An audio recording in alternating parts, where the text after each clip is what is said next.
Umekucha Mimi na mimba yako leo hivyo. Mimba ya nani? Ya kwako. Ipo na nani sasa saizi? Ipo tumboni kwangu. Sasa mimba yangu kivipi sasa? Si ulinipa wewe ile siku.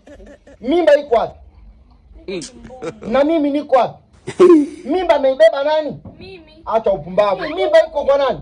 Kwenye tumbo la nani? Ondoka, silei mimba. Silei mimba mimi ambayo ipo kwenye tumbo la mtu. Mimi nalea mimba ambayo ipo kwenye tumbo langu. Hapa hii mimba nikambambikizie. Ngoja.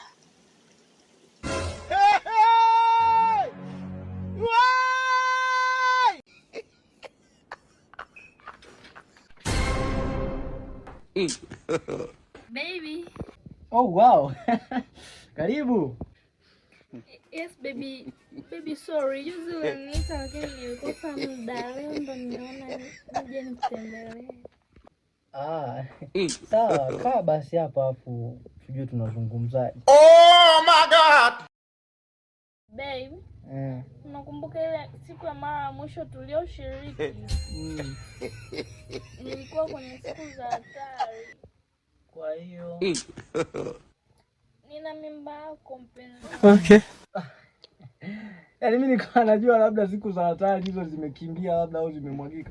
Kumbe unaona hicho ni kitu cha heri. Hiyo issue ni ndogo wala usijali. Hapa tutaishi hiki chumba chote cha kwako, utalala, utafanya kila kitu sawa. Ila nakusisitiza kikubwa iwe ni mimba.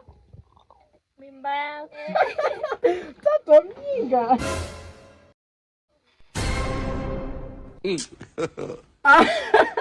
Mke wangu. Okay. Mume wangu karibu. Asante. Naona mtoto wetu sio mdana. Ndio mume wangu sio muda sasa hivi hapo tunaanza kufua nepi.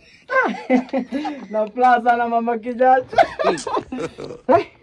Niambie mume wangu umeleta zawadi gani? Okay. Kuhusu zawadi usijali.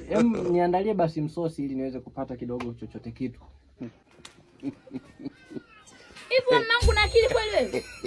Are you crazy? Hivi unaniona kabisa na hali yangu hii niliyokuwa nayo naambia chakula kiko wapi? Nani akupikie? Nimekuwa mfanyakazi wako mimi. Umenioa ili nije kuwa mfanyakazi wako ndani, si ndio? Sijapika. Yaani unaniko sasa mimi nikajua wewe unakotoka huko utoke umekula unaletea chakula na kula. Naomba kupika mimi siwezi kupika kwanza. Siwezi kupika na hali. Wewe. Sasa ina maana wewe mke wangu kupika uwezi. Mimba yenyewe bado ndogo hiyo hapo. Wanashauri mama mjamzito afanye mazoezi. Sasa wewe hata kushika tu sufuria kubandika kwenye jiko unashindwa mke wangu. Mimba ndogo hiyo mbona?